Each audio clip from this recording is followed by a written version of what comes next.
Hello friends, welcome back to the new video. If you're new in my channel and you are watching video first time, so I first of all guys go and subscribe my channel, click the bell icon. And today topic is guys how to off dial pad tone in Oppo K10. For guys you want to off this dial pad tone guys, you don't like you disturb from this to or tone, so you can off this dial pad tone. In this video guys, I will show you how to off dial pad tone.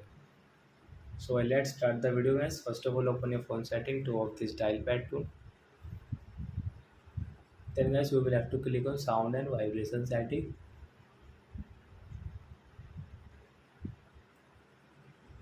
Then guys, come on this haptic and tunes. So guys, click here.